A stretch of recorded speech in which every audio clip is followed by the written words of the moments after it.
ఓం శ్రీ సాయిరామ్. భగవాన్ దివ్య శ్రీకిరణాలకు హృదయపూర్వక నమస్కారాలు చేసుకుంటూ మన ఆత్మీయ అతిథులు, గురువులు, పూజ్యులు అయినటువంటి డాక్టర్ డిఎస్ శాస్త్రి గారి చేత ఇప్పుడు రుద్ర ప్రవచనం ఉంటుంది. మరి రుద్ర పరిశోధన, పరిశీలన, ప్రవచన ప్రవీణులైనటువంటి డిఎస్ శాస్త్రి గారిని రుద్ర ప్రవచనాన్ని ప్రారంభించవలసిందిగా మా అధినేత దంపతుల తరఫున, మా గ్రూప్ సభ్యుల తరఫున హృదయపూర్వకంగా స్వాగతిస్తూ ఓం శ్రీ సాయిరామ్. అందరికీ నమస్కారం. ఓం నమో భగవతే రుద్రాయ. మనం కిందటిసారి సోమవారం నాడు చేసుకున్న సత్సంగంలో 3వ అనువాకంలో దాదాపు చివరి భాగంలో ఉన్న 4 మంత్రాలని ఇషుమధ్యో ధన్ వావిభ్యశ్చ ఆతన్ వానేభ్య ప్రతి దధానేభ్యశ్చ ఆయచ్ఛద్భ్య విశుద్ధ్యశ్చ అస్యభ్య విద్యద్భ్య సభా. సో వీటి గురించి మనం తెలుసుకున్నాం. ఈ 4 మంత్రాల్లో అత్యంత సాధారణమైనటువంటి కూర్చోవటం, పడుకోవటం, నుంచోవటం వాటిల్లో ఉన్నటువంటి సాధనా రహస్యాల్ని, సాధక రహస్యాల్ని 4 రకాలైనటువంటి స్థాయిల్లో చేసే అనేక రకాల సాధకులు, కొంతమంది కర్మ మార్గంలో ఉండొచ్చు, సేవ వగైరా కార్యక్రమాల్లో, కొంతమంది భక్తి మార్గంలో ఉండొచ్చు, అర్చనలు, పూజలు, వీటిల్లోనూ, కొంతమంది యోగ మార్గంలో ఉండొచ్చు, ప్రాణవాయువు వగైరా ఆల్ దీస్ థింగ్స్ యోగం వాటిలో, కొంతమంది జ్ఞాన మార్గం, అనేక రకాలైన మార్గాలు. పథీనాం పతి అని 2వ మంత్రంలో చెప్పినటువంటి భావన విస్తృతంగా మనకి ఈ 3వ అనువాకంలో చిట్ట చివరి భాగంలో స్పష్టంగా మనకు కనపడుతుంది. ఈ మంత్రాలన్నీ చెప్పిన తర్వాత ఈ 8 రకాల స్థాయిల్లో ఉన్నటువంటి 4 రకాల ప్రధాన మార్గాల్లో అంటే రాజ మార్గాల్లో ఉన్నటువంటి సంపత్, ఆరోప, ఈ 4 రకాల సాధకుల్ని కూడా మనం సంపత్, ఆరోప, సమవర్త, ఆధ్యాస అని పేర్లు పెట్టుకున్నాం. ఈ 4 రకాల స్థాయిల్లో ఈ 4 రాజమార్గాల్లోనూ అనేక ఇతర మార్గాల్లో ఉన్నటువంటి సాధకుల్ని, అనేక రకాల వాళ్ళని, విశ్వంలో ఉన్న ప్రతి వాడిని, ఏది సాధించని స్థాయి నుంచి పరిపూర్ణత పొందిన స్థాయి, జీసస్ లాంటి వ్యక్తి దాకా ఉన్నటువంటి స్థాయిలన్నీ మనం తెలుసుకున్న తర్వాత కంక్లూడింగ్ మంత్రంలో అతి సాధారణమైనటువంటి ఒక మంత్రం మనకు కనపడుతుంది. ఏమిటా మంత్రం? అశ్వేభ్య అశ్వపతిభ్యశ్చ ఓ నమః. ఏమిటి దీని సాధారణ అర్థం? గుర్రము, గుర్రానికి అధిపతి, ఓ గుర్రం రూపంలో ఉన్న భగవంతుడా నీకు నమస్కారం. గుర్రాన్ని నడిపేవాడు, లేదా గుర్రాన్ని శాసించేవాడు, లేదా గుర్రాన్ని పోషించేవాడు, లేదా గుర్రానికి పాలకుడు రూపంలో ఉన్నటువంటి, గుర్రాలకి ఓనరు అయినటువంటి రుద్ర రూపాన్ని నీకు నమస్కారం. ఇంత ప్రధానమైనటువంటి మంత్రాన్ని మనకి చెప్పిన తర్వాత ఈ మంత్రంలో ఇంత సాధారణమైనటువంటి అర్థం ఉండటం అనేది కొంచెం ఆశ్చర్యం. దీన్ని కొంచెం లోతుగా మనకి పరిశీలించి చూస్తే సాధనాపరమైనటువంటి అత్యంత నిగూఢమైన రహస్యం మనకి ఇందులో బోధపడుతుంది. సో అశ్వేభ్య అశ్వపతిభ్య ఓ నమః అంటే అట్లాంటి మొత్తం ఓ అనేకం. ఈ ఓ నమః మంత్రాల్లో కూడా ఇది చివరి మంత్రం, 9వ మంత్రం. 3వ అనువాకంలో ఉన్న 17 మంత్రాల్లో మొదటి 8 మంత్రాలు నేనేమన్నా 2వ అనువాకంలో ఉన్న 13తో అనుసంధానం చేసి ఒక పర్టిక్యులర్ సెక్షన్కి పతిగా భగవంతుణ్ణి అన్వయం చేసుకుని అర్థం చేసుకున్నాం. సో అంటే అశ్వపతిభ్యో, సపోజ్ హిరణ్య బహవే సేనాన్నే దిశాంచపతి, అన్నానాం పతి, పధీనాం పతి, అట్లా ఒక పర్టిక్యులర్ సెక్షన్కి పతిగా 13 + 8 21 మంత్రాల్ని అన్వయం చేసుకున్నాం. ఈ 21 మంత్రాల్లో కూడా 3 నామాలు గమనార్హం. 3 నామాలతో ఉన్న అన్ని 3 నామాలు 3, సంఖ్య మళ్ళీ 21 3. అంటే త్రిగుణపరమైనటువంటి మొత్తాన్ని మీరు స్వాధీనం చేసుకున్న తర్వాతనే భగవంతుడి యొక్క స్థితి అనుభవం అవుతుంది అన్న సాంకేతికమైనటువంటి అర్థంతో 21 మంత్రాల్లో 3 నామాలతో ఉన్నటువంటి ప్రధానమైన మంత్రాల్లో వ్యక్తిగతమైనటువంటి పతి అంటే త్రిగుణాలని కూడా ఒకే ఒక శక్తి శాసిస్తుంది. త్రిశూలంలో ఉన్నటువంటి 3 విభజనగా ఉన్నటువంటి 3గా విభజించబడేది మొత్తం ఒకే ఒక కర్ర లాంటి ఒక దండం లాంటి దానిలో నిక్షిప్తమై పైకి 3గా మారింది. దాన్ని భగవంతుడు పట్టుకుని ఉండటం అనే సాంకేతికమైనటువంటి ఆ త్రిశూలం, ఆ త్రిశూలాన్నుకున్నటువంటి కాడని భగవంతుడు చేతిలో ఉండటం, దాన్ని స్వాయుధాయం అంటే ఏమిటి, సర్వకాల సర్వావస్థల్లో శరీరంలో భాగంలాగా విష్ణుమూర్తికి సుదర్శనం, శివుడికి త్రిశూలం స్వాయుధాయాల పరంగా కూడా మనం అన్వయం చేసుకున్నాం. సో ఆ మంత్రాలన్నీ చెప్పిన తర్వాత ఓ నమః అని గ్రూపుగా చెప్పడం మంత్రాలు మొదలైనాక 2 నామాల మంత్రాలు, అంటే త్రిగుణాల సంగతి అది. ఇప్పుడు ద్వంద్వీభూతమైనటువంటి తత్వాన్ని గురించి తెలుసుకోండి. మీరు ప్రపంచం అనే స్థాయిలో ఉన్నారు. ఈ ప్రపంచం అనేదంతా కూడా ద్వంద్వీకృతమైనటువంటి ప్రపంచము, మంచి చెడుల సమ్మిశ్రమే అయి ఉంటుంది. పొడుగు పొట్టి, లావు సన్నం, మంచి చెడు, ఇట్లా విశ్వం అంతా కూడా పొగలు రాత్రి, చిట్ట చివరి ద్వంద్వం అమృతం మృతం. ఆ చిట్ట చివరి ద్వంద్వాతీత స్థితి పోయినప్పుడు మాత్రమే, ఆ మృత స్థితి దాటినప్పుడు మాత్రమే, అమృతత్వాన్ని పొందినప్పుడు మాత్రమే ఈ త్రిగుణాలని అతిక్రమించటం, ఈ ద్వంద్వాలని అతిక్రమించటం అనే స్థితి, అమృతత్వ స్థితి చేరేదానికి వీటన్నిటినీ మీరు స్వాధీనంలోకి చేసుకుని సాధన చెయ్యాలి అన్న సాంకేతికమైనటువంటి అర్థాన్ని 4 మంత్రాల్లో 8 స్థాయిల్లో ఉన్నటువంటి సాధకుల్ని, ఈ సంపత్, ఆరోప, సంవర్త, ఆధ్యాస స్థాయిల్లో ఉన్న వాళ్ళందరినీ, అంటే కర్మ మార్గం, భక్తి మార్గం, యోగ మార్గం, జ్ఞాన అనేక రకాల మార్గాల్లో ఉన్న భక్తులందరినీ కూడా ఒక్కసారి టచ్ చేసిన తర్వాత కంక్లూషన్లో అది 17వ మంత్రంలో, 17 అంటే ఏమిటి, సాధన సంఖ్య ప్రకారంగా 8. 8 అంటే ఏమిటి, వ్యక్తిగత సాధన. అంటే వ్యక్తిగత సాధన లేకుండా పురోగతి అసాధ్యము, పొందవలసిన స్థితి మీరు పొందలేరు అన్న సంకేతాన్ని ఇండికేట్ చేస్తూ ఈ మంత్రంలో చెప్పబడ్డటువంటి నామాలు అశ్వపతి నామాల పరంగా, అంటే భగవంతుడి యొక్క రహస్య నామాల పరంగా చూస్తే అశ్వ అనేది అశ్వేభ్య భగవంతుడి యొక్క అత్యంత రహస్యమైన నామంటది. అశ్వపతిభ్య ఇంకో అత్యంత రహస్యమైన నామంట. అంత రహస్యమైన నామాలు అన్నప్పుడు అది ఒక సాధారణమైన గుర్రము, ఆ గుర్రాన్ని నడిపేవాడు, లేకపోతే గుర్రం యొక్క ఓనరు అయి ఉంటుందా, ఆలోచించండి. సో సాంకేతికంగా ఇంత చెప్పిన తర్వాత ఈ అశ్వపతిని ఆత్మ, దీని వ్యక్తి పరంగాను సమిష్టి పరంగాను 2 స్థాయిల్లోనూ మనం ఆలోచించవలసి ఉంటుంది. ఎందువల్ల 8 మంత్రాలు ఏమన్నా వ్యక్తిగతమైనటువంటి ఒక పర్టికులర్ దానికి పతిగాను, తర్వాత మంత్రాలని సమిష్టి పతిత్వంతోనూ చెప్పబడుతున్నాయి. కాబట్టి వ్యక్తిగతంగా ఆలోచించిన, సమిష్టిగా ఆలోచించిన పతి ఒక్కడే సుమా. వృక్షేభ్యో ఒకే ఒక వృక్షం, అరణ్యేభ్య వృక్షాల సమూహం, దానికి వృక్షానికి పతి ఆలోచించిన పరమేశ్వరుడే, అరణ్యానికి ఆలోచించిన పరమేశ్వరుడే అన్న భావపరంగా, అంటే ఈ మంత్రాన్ని మనం 2 రకాలుగా అన్వయించుకోబోతున్నాం. ఒకటి వ్యక్తి పరంగా, ఇంకోటి సమిష్టి పరంగా. సాధనా పరంగా దీన్ని ఇట్లా అన్వయించుకోవచ్చు. అశ్వ అంటే ఏమిటి, అత్యంత వేగంగా చలించేది. అశ్వం అంటే సాధారణ అర్థం గుర్రం. ఆశు కవిత్వం అనే పేరు వినుంటారు. ఆశు కవిత్వం అంటే ఏమిటి, ఆ పర్టికులర్ క్షణంలో అప్పటికప్పుడు ముందుగా రాసుకొచ్చి ఛందస్సు అవన్నీ కరెక్ట్ చేసుకొచ్చి చెప్పే అది కాకుండా ఆ క్షణాన భగవన్ముఖత వచ్చినట్టుగా ఆశువుగా అప్రయత్నంగా నోటం పెడితే దొల్లిపోయి ఛందోబద్ధమైనటువంటి కవిత్వాన్ని ఆశు కవిత్వం అంటారు. ఆశు అంటే ఏమిటి, అత్యంత వేగంగా చలించే తత్వాన్ని ఈ అశ్వ అనే పదంలో మనకి ఇండికేట్ చేస్తున్నారు. అశ్వపతి అంటే ఏమిటి, వేగపరంగా అశ్వాన్ని ఆలోచించినప్పుడు ఆ చలనాన్ని కట్టడి చేసే శక్తి అన్న పరంగా ఆలోచించవచ్చు. సో ఈ 2 పదాల్ని ఈ మాదిరిగా మనం అన్వయం చేసుకొని 17 అనే సంఖ్యని వ్యక్తిగతమైన సాధన అనుకున్నప్పుడు అనూహ్యమైనటువంటి ఒక అర్థం మనకి ఇందులో గోచరిస్తుంది.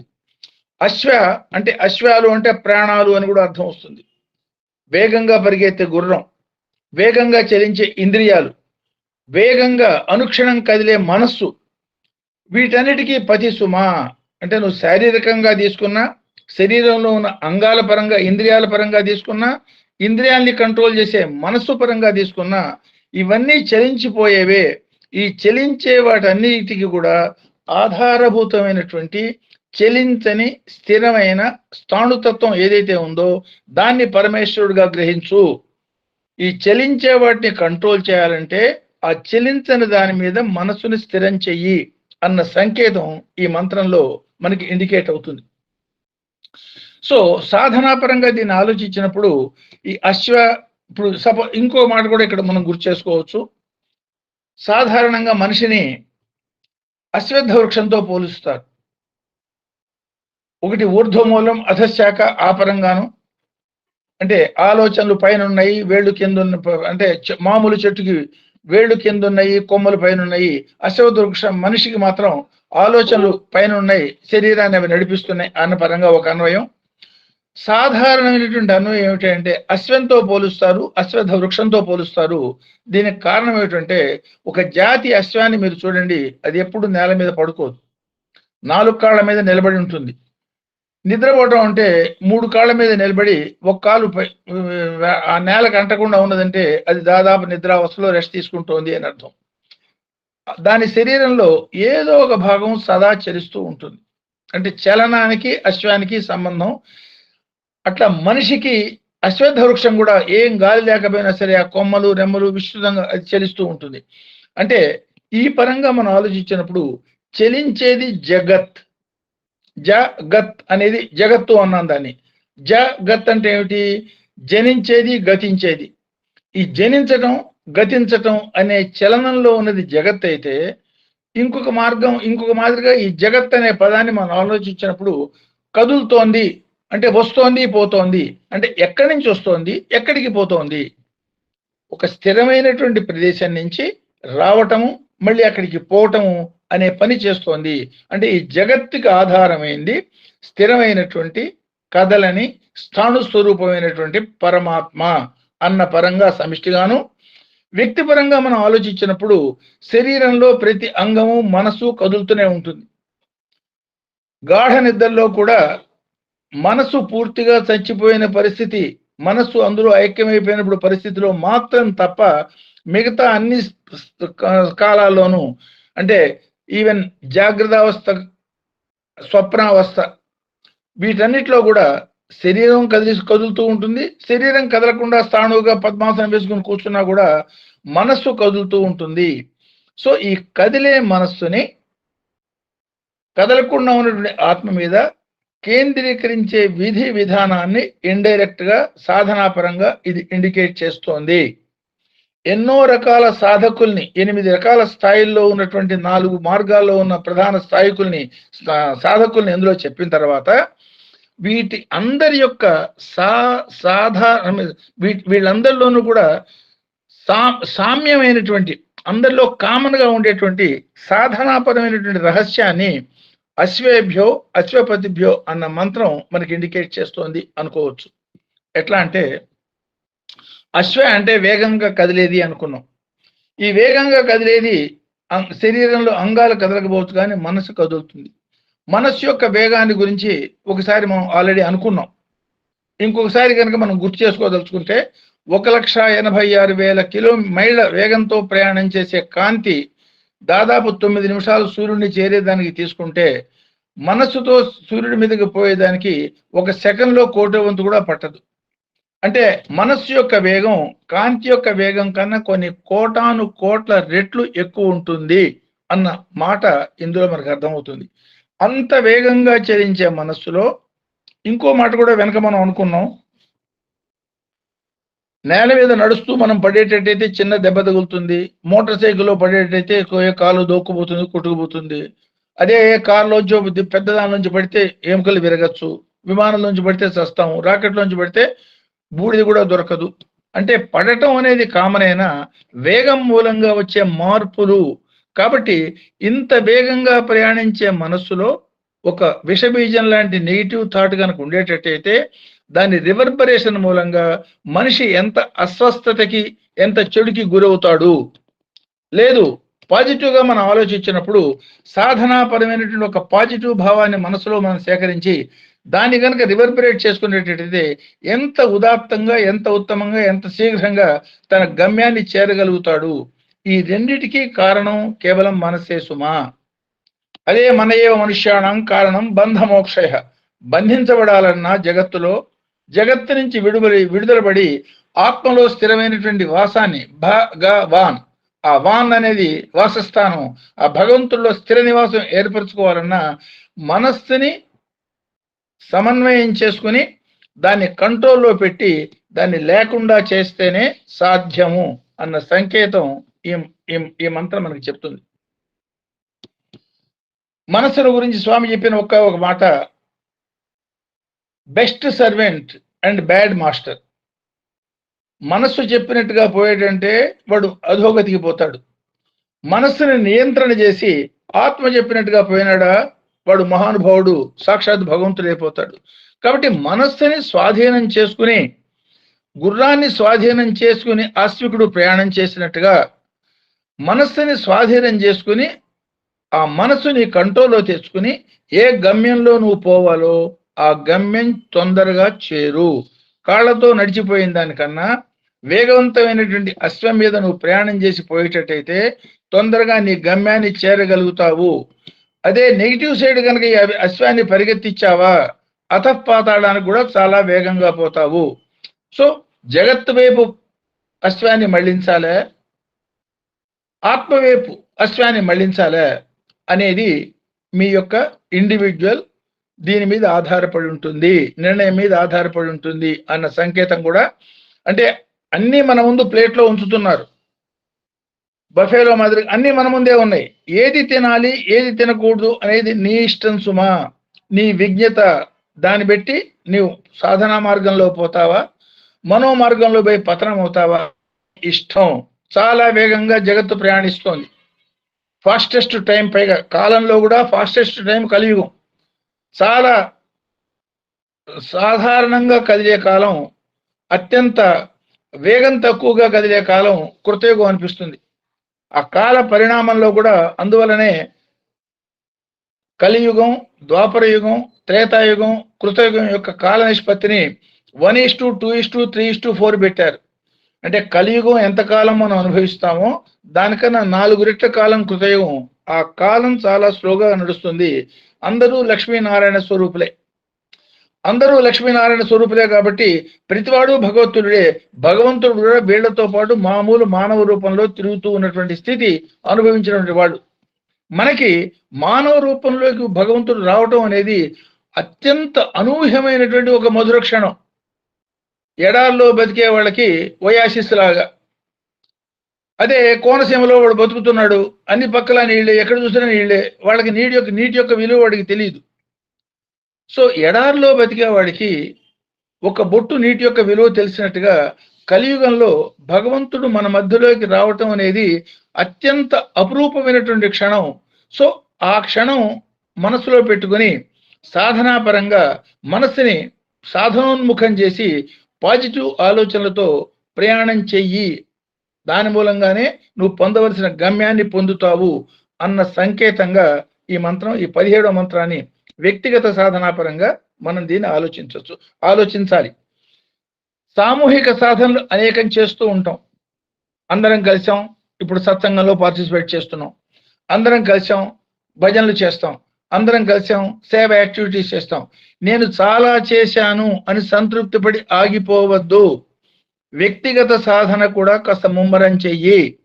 సాధన చేసిన వ్యక్తులు సభలోకి కనుక వచ్చేటట్టయితే ఆ సాధనా గంధం మనకి తగులుతుంది.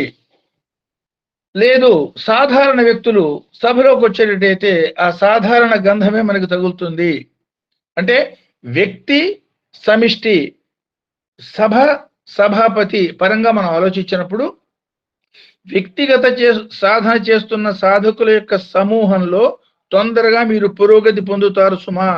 కాబట్టి వ్యక్తిగతమైన సాధన చేసుకుంటూ సభలో ప్రవేశించండి అన్న సంకేతాన్ని వ్యష్టి సమిష్టి పరంగా దానికోసమే స్వామి మనకి ఇచ్చినటువంటి ఆ 9 సూత్రాల్లో చూడండి, వ్యక్తిగత సాధన డెఫినెట్ గా ఇంపార్టెంట్ పాయింట్ కింద చెప్పారు.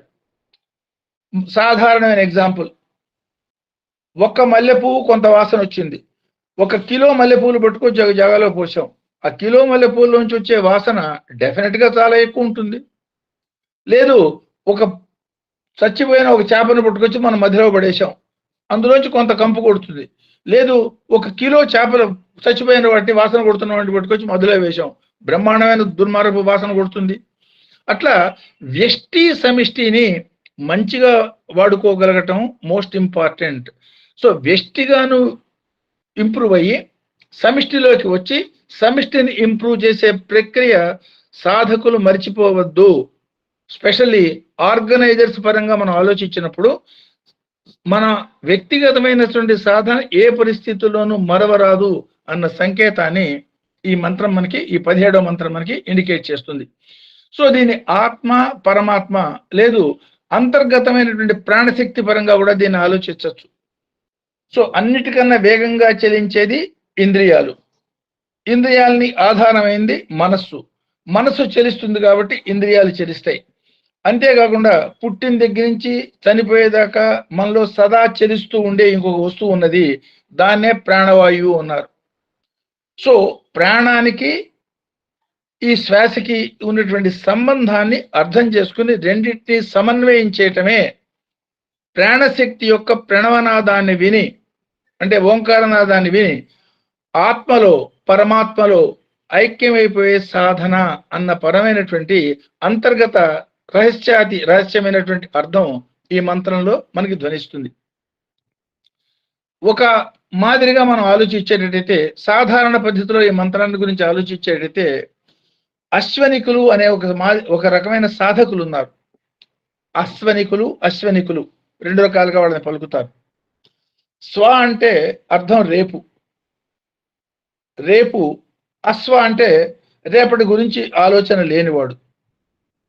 అశ్వనికుడు అంటే రేపటి గురించి ఆలోచించకుండా ప్రస్తుతం వర్తమానంలో సర్వకాల సర్వావస్థల్లో వర్తమానంలో బతికేవాడు. వర్తమానంలో కేవలం భగవద్భావనతో బతికే సాధన ఉన్నవాళ్ళని అశ్వనిక సాధకులు అంటారు. ఏమిటి వాళ్ళ యొక్క ధ్యేయం ఏమిటంటే, సృష్టిలో భగవంతుడు బిడ్డ పుట్టక ముందే వాడికి కావాల్సిన ఆహారాన్ని ఏర్పాటు చేశాడు. 84 లక్షల రకాల జీవరాశులు ఉన్నాయి. ఎన్ని లక్షల కోట్ల జీవరాశులు అన్ని కలిపి సంఖ్యాపరంగా ఉన్నాయో మన ఎవరికి తెలియదు. ఇన్ని లక్షల కోట్ల జీవరాశుల్లోనూ కేవలం మానవుడు అన్న కేటగిరీ మాత్రమే ఆహారాన్ని రేపటికి సేకరించే అలవాటు కలిగి ఉన్నాడు.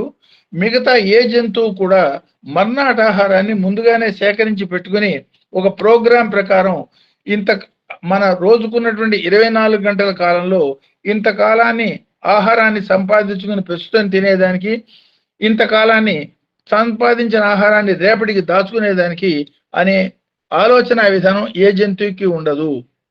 ఏ రోజుకు ఆ రోజే వాటికి కొత్త, నిత్య నూతనం.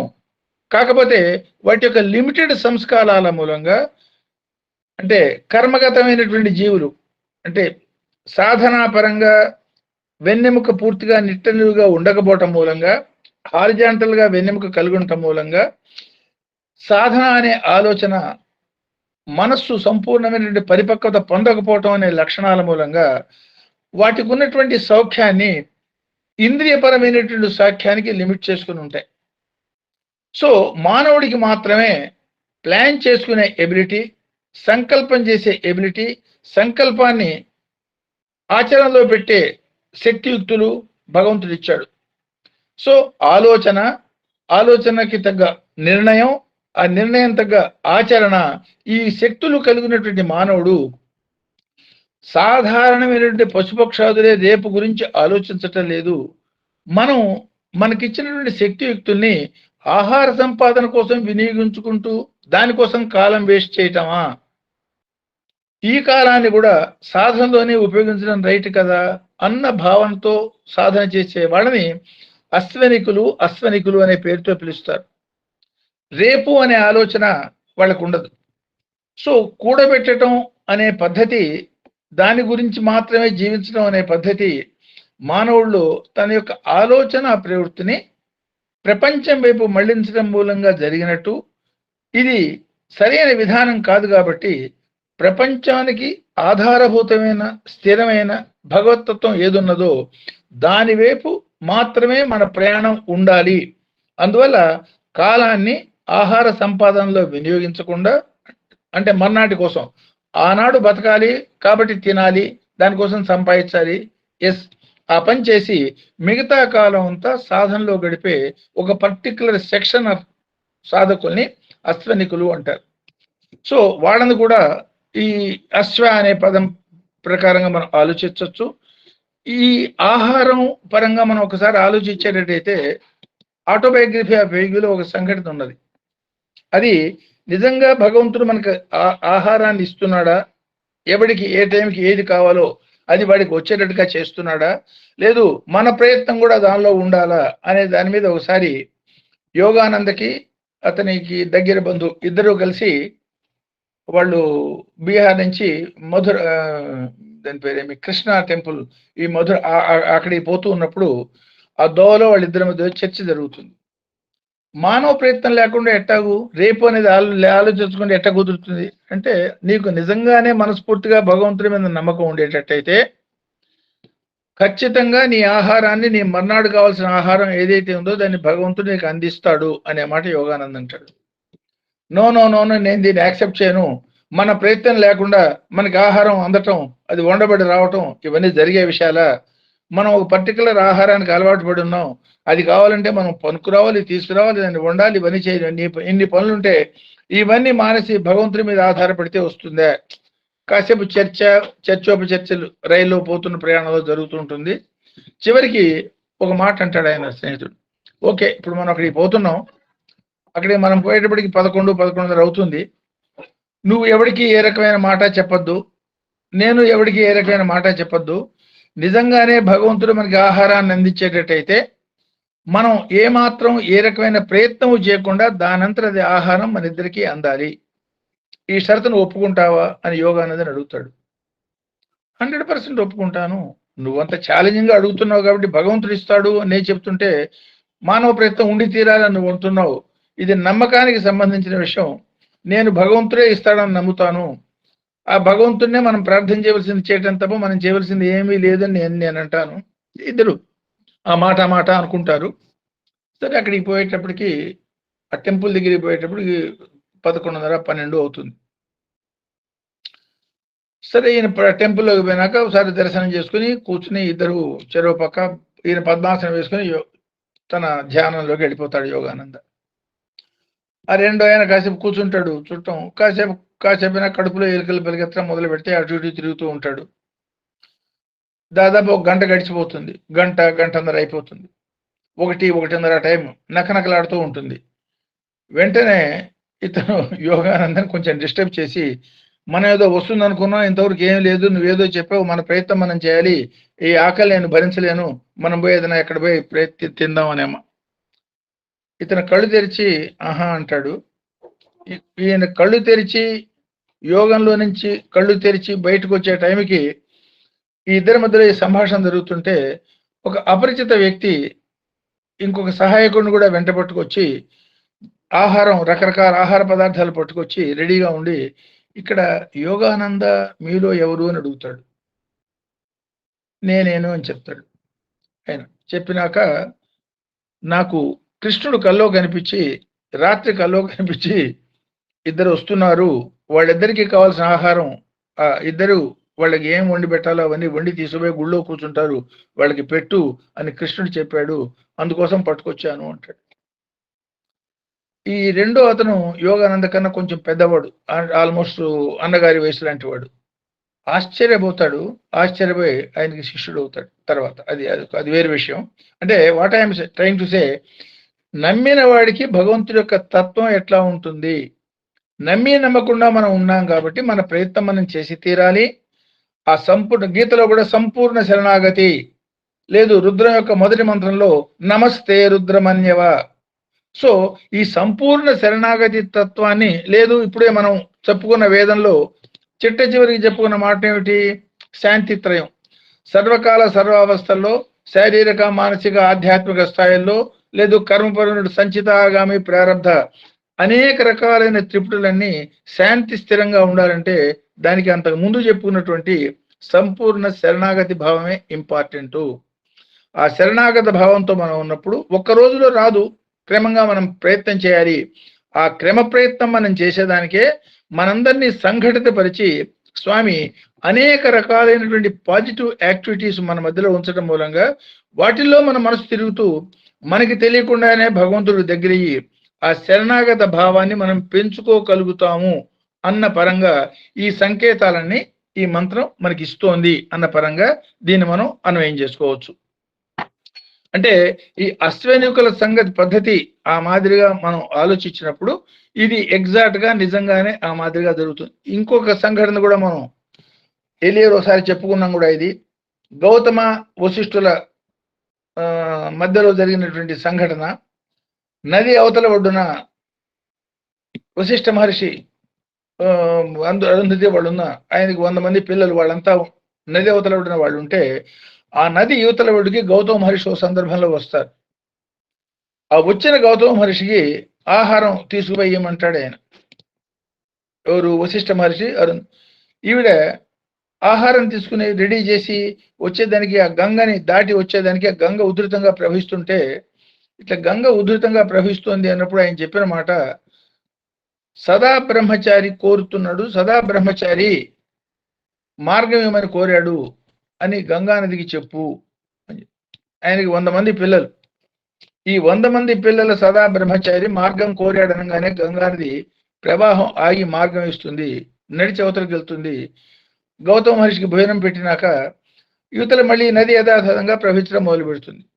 ఆయన భోజనం చేస్తాడు. భోజనం అయిపోయినాక ఇప్పుడు బయలుదేరి వస్తుంటే నది ఇదే మాట మళ్ళీ గౌతముడితో చెప్తే ఆయన చెప్తాడు, సదోపవాసికి భోజనం పెట్టి వస్తున్నానమ్మా, ఆయన నది దోవమని అడిగాడని చెప్పి రిక్వెస్ట్ చేయము. అదే రిక్వెస్ట్ చేస్తే, అప్పుడే భోజనం చేసిన సదోపవాసి రిక్వెస్ట్ చేస్తే ఆ నది దోవ వదులుతుంది. అంటే దీనిలో ఇండికేషన్ ఏంటంటే, శారీరకంగా చేస్తున్న పనుల కన్నా ఆ మానసికమైనటువంటి స్థిరత్వం, మనోస్థిరత్వాన్ని పొందాలి. ఆ మనోస్థిరత్వమే భగవంతుడి యొక్క దర్శనానికి కారణమవుతుంది. ఈ పరంగా స్వామి చెప్పిన మాట ఒక్కసారి మనం గుర్తు చేసుకునేటట్టయితే, ఆత్మ సదా జ్వలించే సహజ స్వజ్యోతి అంటే స్వప్రకాశ జ్యోతిర్మయ స్థితి. దానికి వేరే ప్రకాశంతో చూడవలసిన అవసరం మనకి లేదు. శరీర భావంలో మనం ఉన్నాం కాబట్టి సూర్యోదయం తర్వాతనే అందరి దర్శనం మనకు అవుతోంది. ఆత్మపరమైన దర్శనం మనం పొందగలిగినప్పుడు చీకట్లో కూడా సూర్యుడి యొక్క దర్శనాన్ని మనం చేసుకున్నట్టుగా ఆత్మ జ్యోతిర్మయమే వెలుగుతూ ఉంటుంది. దానికి చేయవలసిన పని ఏంటంటే, సదా చలించే మనస్సుని చలించకుండా ఆపితే చాలు. మనసు చలిస్తుంది కాబట్టి ఆ చలించే మనసులో ఆత్మ ప్రతిఫలించదు. ఉదాహరణకి, కదులుతున్న నీళ్లలో మనం ప్రతిబింబం చూడలేం. స్థిరంగా కదలకుండా ఉన్న నీళ్లలో మన ప్రతిబింబం మనకు కనపడుతుంది. అదే మాదిరి కదిలే మనస్సుని కదలకుండా చేయటమే సాధన. జగత్తంతా మనసుకు సంబంధించింది. ఆ మనస్సుని కంట్రోల్ చేయాలంటే మన అనే మాటని తిరిగితే నమ శరణాగతి, నమస్కార్ మనస నమస. ఈ మనస్సుని కంట్రోల్ చేసేదానికి ఏకైక మార్గం భగవంతుడి యొక్క శరణాగతి అన్న సంకేతంగా ఈ మంత్రాన్ని మనం అన్వయం చేసుకోవచ్చు. సో ఇందులో ఇంకొక మహత్తరమైనటువంటి రహస్యం స్వామి ఒక సందర్భంలో స్టూడెంట్స్ మధ్యలో చెప్పినటువంటి మాట. ఇందులో మనకు కనపడేది ఏమిటంటే, యోగ మార్గం అనే మాట ఒకటి ఇందులో కనపడుతుంది. కారణం ప్రాణవాయువు, అవి చెలించటం, దాన్ని చెలించకుండా ఆపటం అనే మాటలు ఇందులో ఉన్నాయి. కాబట్టి ఈ ప్రాణవాయువు పరంగా, సాధనా పరంగా, యోగ మార్గ పరంగా మనం ఆలోచించినప్పుడు 3 రకాల స్థితులు ఈ వాయువులో మనం చూస్తూ ఉంటాం. వాటినే పూరకం, కుంభకం, రేచకం అంటాం. పూరకం అంటే ప్రాణవాయువుని ఊపిరితిత్తుల్లో పూరించటం. కుంభకం అంటే ఆ పూరించిన ప్రాణవాయువుని బయటికి పోకుండా నిలపటం. రేచకం అంటే కొంతసేపు అయినాక ఆ ప్రాణవాయువులో నుండి ప్రాణశక్తి తగ్గింది కాబట్టి దాన్ని బయటికి పంపించి మళ్ళీ ఫ్రెష్ ప్రాణవాయువుని తీసుకోవటం. ఈ మాదిరిగా చేసేదే శ్వాస. అప్రయత్నంగా శ్వాస జరుగుతుంది. ప్రయత్నపూర్వకంగా, సాధనాపరంగా, సోహం అనే మంత్రపరంగా, మనస్సుని కంట్రోల్ చేయాలనే ధ్యాస పరంగా ఈ శ్వాసని చేసే ప్రక్రియ ఇందులో ఇండైరెక్ట్ గా చెప్పబడింది. అందువల్ల దీన్ని యోగ మార్గానికి అనుసంధానమైనటువంటి యోగ రహస్యాన్ని ఈ మంత్రంలో చెప్పారు అనుకోవచ్చు. అందువల్ల యోగి, యోగిరాజ్ అని అంటే ఏంటి? అశ్వపతి అన్నారు. అశ్వ అంటే ప్రాణాలు, మనందరిలో ప్రాణాలు ఉన్నాయి.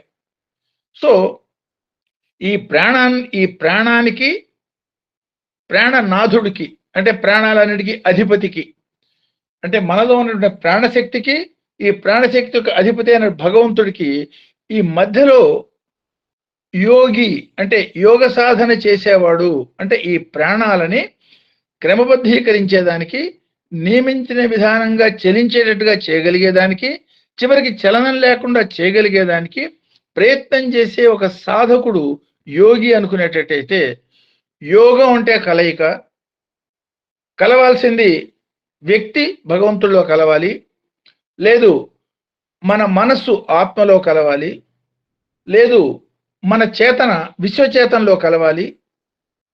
సో ఆ స్థితిని పొందేదానికి మనం చేసే ప్రయత్నం, అది సేవనండి, ప్రాణాయామం అనండి, భక్తి భజన అనండి, లేదు వేద మంత్రాలు పఠనం అనండి, లేదు మంత్ర జపం అనండి, లేదు కేవలం కళ్ళు మూసుకుని జ్ఞాన చర్చ అనండి. మార్గం ఏ మార్గంలో మనం ప్రయాణం చేసినా సరే మనస్సుని నియంత్రించటం, మనస్సుని కదలకుండా చేయటం అనే ఒక ప్రక్రియ మనకు అవసరము. దాని మూలంగానే దీన్ని పొందుతాము అనుకున్నప్పుడు యోగరాజు పరంగా ఈ మంత్రాన్ని మనం ఇట్లా అన్వయం చేసుకోవచ్చు. యోగం అంటే కలయిక, యోగి అంటే కలయిక కోసం ప్రయత్నం చేసే వ్యక్తి, అందులో ఆ సాధనలో అది పొందినవాడు. యోగ సాధకుడు అంటే సాధించే ప్రయత్నం చేసేవాడు. యోగి అంటే సాధించినవాడు. యోగిరాజు అంటే ఇట్లాంటి యోగ సాధన చేసే మహాయోగుల్లో వీళ్ళందరికీ అగ్రగణ్యుడు, తలమానిక, ఆదియోగి భగవాన్ ఋషి, భగవాన్ రుద్రో మహర్షి అనే ఒక మంత్రాన్ని కూడా మనం చెప్పుకున్నాం. ఓంకారంలో గురించి ఆ వివరాలన్నీ అప్పుడు చెప్పుకున్నాం డెఫినేషన్ మొట్టమొదట, దాదాపు 2-3 ఏళ్ళు అయి ఉంటుంది. సో ఈ పరంగా మనం ఆలోచించినప్పుడు ఈ కలయిక అనే మాట, ఈ కలయిక ఆనందం అనే మాట కనుక ఆలోచించేటైతే అన్ని స్థాయిల్లో కూడా ఈ కలయిక అనేది మనకి తెలిసి తెలియకుండా జరుగుతూనే ఉన్నది. ఏ స్థాయిలో కలవాలి, ఏది కలవాలి, ఎట్లా కలవాలి, ఏం ఫలితం రావాలి, ఈ అన్వయం కొంచెం సైంటిఫిక్ గా మనం అర్థం చేసుకునేటట్టయితే ఎందుకని మనం సాధన చేస్తున్నాం, ఈ సాధనలో ఏం ఫలితాన్ని ఆశిస్తున్నాం, ఆ వివరాలు తెలుస్తాయి. సాధారణమైన మూలకాలు మనం తీసుకున్నప్పుడు ప్రతి సెకండ్కి దాదాపు 3 మిలియన్ టన్స్ ఆఫ్ హైడ్రోజన్ ఒక్క సూర్యులోంచి ఉత్పన్నం అవుతుంది అనుకున్నప్పుడు అది ఆ మాదిరిగా ఉండిపోవటంలే. మూలకంగా ఉత్పన్నమైనటువంటి హైడ్రోజన్ ఆటం ఇంకొక హైడ్రోజన్ ఆటంతో కలిసి హైడ్రోజన్ మాలిక్యూల్ గా మారుతోంది. ఎందుకు మారుతోంది? లేదు ఆక్సిజన్ అనేది కలవంగానే హైడ్రోజన్ ఆక్సిజన్తో కలిసి వాటర్ అనే మాలిక్యూల్ గా మారుతోంది. లేదు ఇంకో దాంతో కలిసింది హైడ్రోజన్, అదే హైడ్రోజన్ ఆక్సిజన్తో కలిస్తే ప్రాణానికి ఆధారభూతమైనటువంటి నీళ్లుగా తయారైంది. అదే హైడ్రోజను దాని పక్కనే ఉన్నటువంటి సల్ఫర్తో కలిస్తే ప్రాణాలు తీసే హైడ్రోజన్ సల్ఫైడ్ గా మారింది. 2 వాయువులే, ఈ వాయువు నీళ్లుగా మనకి ప్రాణాన్ని నిలుపుతుంటే ఆ వాయువు ప్రాణం తీస్తుంది. ఎట్లా దీన్ని అర్థం చేసుకోవాలి? ఈ సృష్టి అనేది కణ రూపంలో ఉన్నటువంటి సృష్టి అనేక స్థాయిల్లో ఈ కలయికలు కలుస్తూనే ఉంటాయి. విశ్వమంతా కూడా అనేక రకాలైన కలయికలతోనే మనం చూస్తూ ఉంటాము. ఈ కలయికకి కారణం సాధారణమైనటువంటి భావంలో స్థిరత్వం కోసం కలుస్తున్నాయి. సపోజ్ ఒక కుర్చీ మనం తీసుకుని ఒంటికాల మీద దాన్ని నుంచోబెట్టి మనం వదిలేస్తే కాసేపైనాక అటు ఇటు కొట్టుకుని 4 కాళ్ళ మీద ఏ మాదిరిగా అయితే మాక్సిమం స్థిరత్వం ఉంటుందో ఆ మాదిరిగా ఆగిపోతుంది. అంటే ఏమన్నమాట, స్థిరత్వం వైపు ప్రయాణం చేయటం అనేది ప్రతి చరాచర సృష్టి యొక్క లక్షణము. జగత్ అంటే కదిలేది. ఈ కదులుతున్నంత కాలం అంటే స్థిరత్వం మనం పొందనంత కాలం పొందవలసినటువంటి ఆనందాన్ని పొందలేము. కాబట్టి స్థిరత్వం ఎక్కడుందో ఆ వైపు ప్రయాణం చేసేదే సాధన. ఈ మార్గంగా మనం ఆలోచించినప్పుడు సపోజ్ లౌకికమైన స్థాయి అత్యంత సాధారణ జంతుపరమైనటువంటి లౌకికంగా ఆలోచిస్తే కూడా మాక్సిమం లౌకికమైనటువంటి ప్రక్రియలో కూడా సంభోగము అంటాం. ఏంటి, ఇద్దరు వ్యక్తుల యొక్క ఆడామగ వ్యక్తుల యొక్క కలయికని అత్యంత ఆనందదాయకం. దానికోసం అనేక దుర్మార్గాలు చేయటం లేదా సన్మార్గాలు చేయటం, ఒక ధర్మపరంగా ఉండటం, ఇవన్నీ తర్వాత విషయాలు. అందులో కూడా కలయికే మనకు కనబడుతుంది. లేదు, చాలా గొప్ప మిత్రులు, వాడిద్దరు మనసులో పూర్తిగా కలిసిపోయినాయి, ఆ ఇద్దరు మనుషులు ఇద్దరు కానీ మనస్సు ఒకటే సుమా అన్న పరంగా ఆలోచించినప్పుడు కూడా ఆ ఇద్దరి యొక్క మనస్సుల యొక్క సంపూర్ణమైన కలయిక మనకు కనపడుతుంది. అంటే ఏమన్నమాట, ఒకటిగా మనం పొందే ఆనందం కన్నా కలయికలో ఎక్కువ ఆనందాన్ని పొందుతున్నాము, అందువలనే మనం కలుస్తున్నాము అనే ఒక రహస్యం మనకు అర్థమవుతుంది. ఒక్క వ్యక్తితో కలవటమే ఇంత ఆనందం అయ్యేటట్టయితే విశ్వంలో ఉన్న వ్యక్తులందరూ నేనేను అన్న భావన ఎంత ఆనందదాయకం అనేది ఒక్కసారి ఆలోచించండి. I mean, we are only talking absolute in most mundane manner. So శారీరకమైన లేదా మానసికమైన ఆధ్యాత్మికమైన ఈ 3 రకాల కలయికలు ఎక్కడ మనకి తటస్థపడతాయంటే, ఉత్తమమైనటువంటి జ్యోతిర్మయ సాక్షాత్ భగవత్ స్వరూపుడైన గురువు శిష్యుడు, లేదు యోగానంద వాళ్ళ గురువు ఫర్ ఎగ్జాంపుల్, లేదు లహర్ మహాశయ, లేదు మహోతార్ బాబాజీ, ఆ స్థాయిలో ఉన్నటువంటి గురు శిష్యులు ఇద్దరి మధ్యలో తేడా లేని స్థితి 3 స్థాయిల్లోనూ శారీరక మానసిక ఆత్మ స్థాయిలో ఒకటి అన్న స్థితి అనుభవించడం వాళ్ళకి ఆ గురు శిష్య సాంప్రదాయంలో, లేదు భక్తిలో భగవంతుడితో అంత తన్మయత్వాన్ని పొందినప్పుడు భక్తిలో ఆ స్థితిని భక్తుడు అనుభవించటం, ఈ 2 స్థితులు సాధ్యం అవుతాయి. అంటే ద్వైత భక్తిలో భగవంతుడు భక్తుడు అనే 2 ఉన్నప్పుడు ఈ రెండిటి యొక్క కలయిక అత్యంత ఆనందదాయకము. దానికోసం ప్రయత్నం చేస్తాను అంటే ఈ కలయిక అనేది ఆనంద కారణం. అదే చెడుతో కనుక కలిసేటట్టయితే ప్రాణాంతకము. హైడ్రోజన్ ఆక్సిజన్ ప్రాణదాత, హైడ్రోజన్ సల్ఫర్ ప్రాణ నాశకం. సో ఆ మాదిరిగా దేన్ని దేంతో కలవాలి, ఎట్లా కలవాలి అన్న జ్ఞానం, ఆ మార్గంలో ప్రయాణం, దాని కలయిక అనేది సృష్టిలో సర్వత్రా మనకి గోచరిస్తున్నప్పుడు ఈ మంత్రం మనకి చెప్పే రహస్యం ఏమిటంటే, హయ అంటే అశ్వ అంటే ప్రాణశక్తి, శీఘ్రంగా చలించే ప్రాణశక్తి, సదా చలిస్తున్నటువంటి ప్రాణశక్తి. ఆ ప్రాణశక్తి యొక్క కదలికని ఆపగలిగే ప్రయత్నం చేయటం యోగ సాధన, సాధించగలగటం యోగి. అట్లాంటి యోగుల్లో అగ్రగణ్యుడు భగవాన్ రుద్రుడు, రుద్రో మహర్షి అన్న పరంగా ఈ మంత్రం మనకి అన్వయం అవుతుంది. సో ప్రయత్నం, మన యోగ సాధన కలయిక ప్రయత్నం అనుకుంటున్నాం కాబట్టి దాన్ని కూడా మనం 3 స్థాయిలో మనం అర్థం చేసుకోవచ్చు. తేలిగ్గా లౌకిక జీవితంలో మనకు అర్థమవుతుంది. మన శరీరంలో 3 భాగాలు ఉన్నాయి. ఒకటి శరీరం, ఒకటి మనస్సు, ఒకటి ఆత్మ. ముఖ్యమైన 3 భాగాలు. సపోజ్ శారీరకంగా మనం ఎవరితోనో యుద్ధం చేస్తున్నాం, శరీరంలో ఉన్న బలమంతా మనం ఉపయోగించి యుద్ధం చేస్తున్నాం, కొంత బలం డెఫినెట్గా మనం వ్యక్తం చేయొచ్చు. ఆ శరీరాన్ని మనసుతో ఏకాగ్రత చేసి కనుక చేయగలిగేటట్టయితే వాడి యొక్క శక్తి ద్విగుణీకృతం 10 times or 100 times మోర్ అవుతుంది. ఈ ప్రక్రియనే ఈ కుంఫు, కరాటే ఇట్లాంటి మార్షల్ ఆర్ట్స్లో వెనకటి రోజుల్లో సాధకులు అంటే హఠయోగులు, దీన్ని హఠయోగం అంటారు. హఠయోగులు దీన్ని ప్రాక్టీస్ చేసి సాధించేవాళ్ళు, వాళ్ళనే మాంగ్స్ అనేవాళ్ళు. ఎందుకంటే ఒంటరిగా ఉండి వాడు సాధన చేస్తున్నాడు, తనని తను రక్షించుకోవాలి. ఒక జంతువు నుంచి రక్షించుకోవాల్సి రావచ్చు, లేదు ఒక దుర్మార్గమైనటువంటి ఎన్విరాన్మెంట్ నుంచి రక్షించుకోవాల్సి రావచ్చు. అట్లా రక్షించుకునేదానికి వాళ్ళు చేసే ప్రయత్నపరంగా వాళ్ళ శరీరాన్ని అత్యంత దృఢంగా చేసుకునే దానికి శరీరాన్ని మనోశక్తితో జోడింపజేసి సాధన చేసిన వాళ్ళని హఠయోగులు. అందుకని ఇదే మార్షల్ ఆర్ట్స్ పేరుతో చైనా, జపాన్ వాటితో చాలా ప్రాచుర్యం పొందింది. అది ఇండియా నుంచి పోయినటువంటి విద్య. భారతదేశం నుంచి రకరకాల పేర్లు చెప్తారు, బోధిసత్తుడు ఆ పేర్లన్నీ చెప్తారు. Okay, they are all secondary. హఠయోగం ఉన్నప్పుడు శరీరము మనస్సు యొక్క శక్తుల యొక్క కలయిక.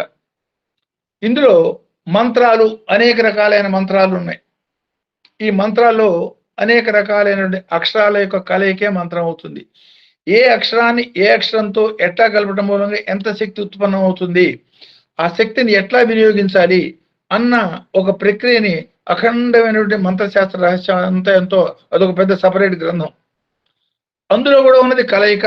ఆ కలయికలోంచి శక్తి ఉత్పన్నం కావటం వగైరా అన్ని అందులో కలుస్తాయి.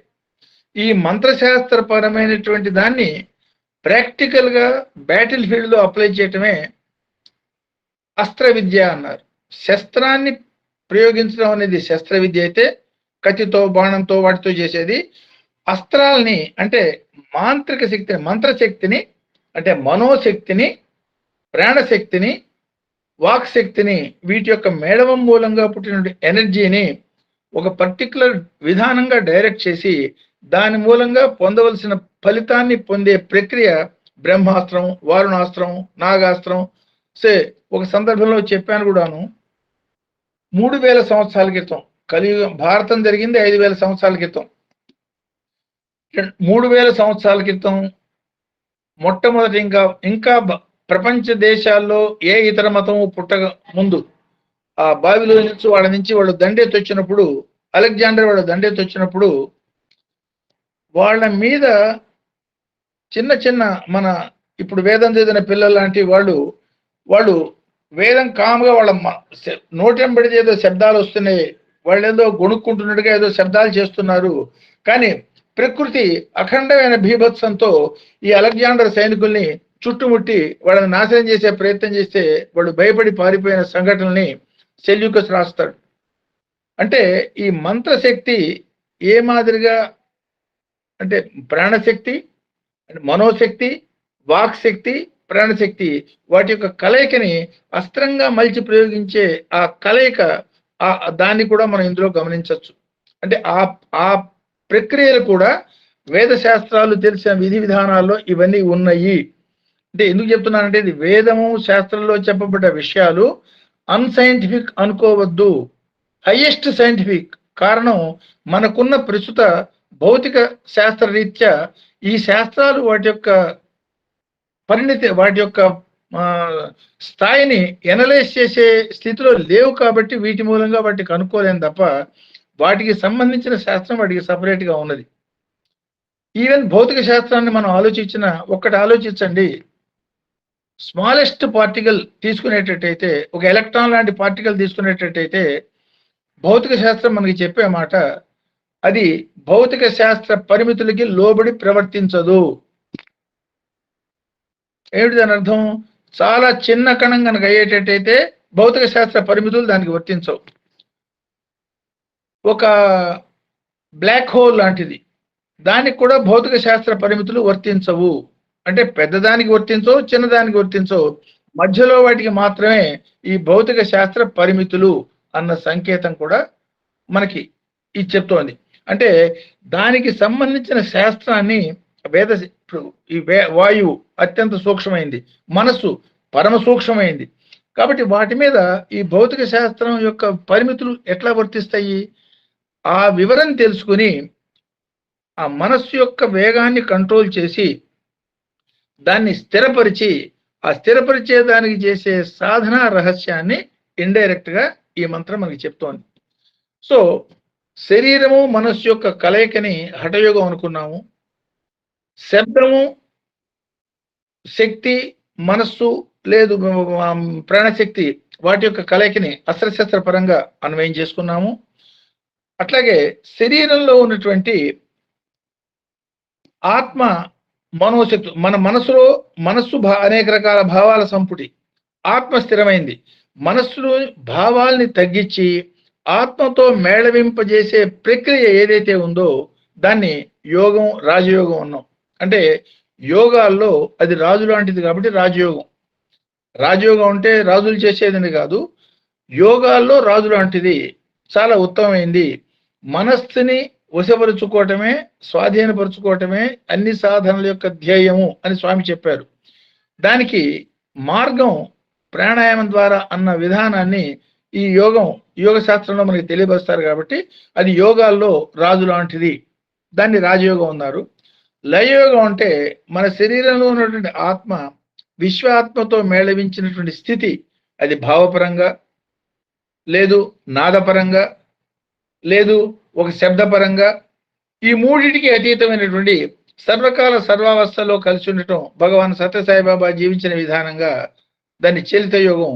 ఆ యోగాలన్నిటికీ ఆధారభూతమైన ఒక స్థితిని, అంటే హఠయోగం నుండి, రాజయోగం నుండి, శబ్దయోగం నుండి, లయయోగం నుండి ఆ పరమైనటువంటి కలయిక, ఈ శక్తుల యొక్క మేళవింపు మూలంగా పొందవలసినటువంటి అత్యంత ఉదాత్తమైన ఫలితాన్ని పొందేదానికి ప్రయత్నం చేసే సాధన చెయ్యండి అన్న పరమైనటువంటి అర్థాన్ని కూడా ఇందులో మనం అర్థం చేసుకోవచ్చు.